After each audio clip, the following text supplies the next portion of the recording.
Jambo lingine, Mheshimiwa Mwenyekiti, naongea watu wa TFS na kupongeza sana Mheshimiwa Waziri na Naibu Waziri.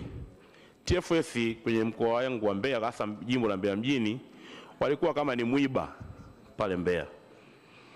Walikuwa na kamata vijana wetu wale wanaobeba mikaa na walizuia pikipiki karibu 120 za vijana wetu ambao wao walikuwa wanabeba mikaa. Sasa nikawa najiuliza mimi, hawa vijana ambao wanasomba mkaa ili uweze kuchomwa unakatwa kwanza mti, unaparuliwa, linajengwa tanuri, na tanuri ikichoma moto manake moshi unafuka. Manake hata TFS wanaweza kaona kwamba kuna eneo fulani mkaa unachomwa. Lakini hiyo process yote hawaendi kumkamata yule mtu anayechoma mkaa mle ndani. Wanakuja kumkamata kijana amebeba mkaa barabarani, tena wanamkimbiza kwa namna ya ukatili, nafikia hatua pikipiki inaanguka. Yule kijana anaweza kaumia na anakwenda hospitali, wanamnyang'anya ile pikipiki. Na ile pikipiki unakuta ile ni ya mkataba, ameingia mkataba na mwalimu ambaye amekopa pikipiki. Pikipiki inanyang'anywa na mwisho wa siku sheria inavyosema na kwamba pikipiki itaifishwe iuzwe. Sasa mazingira kama hayo, mimi nasema hii sheria ya TFS tumeitunga ni sisi wabunge au imetungwa na nani? Na sisi kama ni wabunge ndio tunawakilisha wananchi. Sasa nadhani imekuwa sasa ni kero hiyo sheria kwa wananchi ambao ni wananchi wetu vijijini kule. Mimi nashauri TFS badilikeni, na kupitia waziri TFS wabadilike, wafanye wawe wabadilike, waanze kufikiria kibiashara zaidi.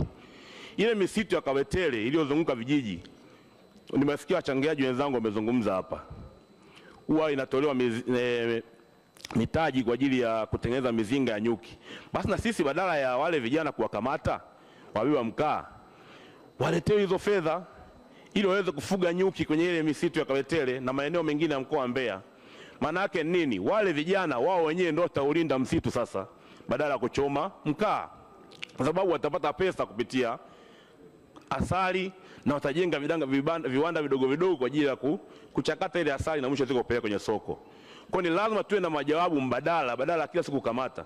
Na niwauliza watu wa TFS, kwa hiyo mkishakamata hizi pikipiki zilizobeba mkaa, ina maana ni kwamba uchomaji wa mkaa ndio umekwisha, na unakuta mkaa bado huko mjini unauzwa. Kwa hiyo wale vijana, Mheshimiwa Mwenyekiti, namshukuru sana Naibu Waziri anisaidia kuongea na watu wa TFS, japo ilikuwa ni jambo gumu sana, niliingilia kati mimi mwenyewe. Wale vijana warudishiwa pikipiki, lakini wale vijana wako zaidi ya 300 kwenye kile kikundi chao, wako tayari kubadilika, wasibebe tena mkaa, wapewe fedha ili wakafuge nyuki, kwa maana wapewe mizinga ya kufuga nyuki ili mwisho wa siku wao ndio walinzi wa msitu, na wako tayari kuulinda msitu usikatwe miti ili wao wakafuge nyuki na kupata asali mle ndani. Kwa hiyo Mheshimiwa Waziri, naliomba wakati tunawaenda hapo tuambie jinsi gani vijana wetu wale wako zaidi ya 300 na wameshajiunga kikundi ili waweze kupata hizo fedha wakafuge nyuki, na mwisho wa siku wao ndio watakuwa walinzi na pamoja kuhakikisha kwamba ule msitu haukatwi miti.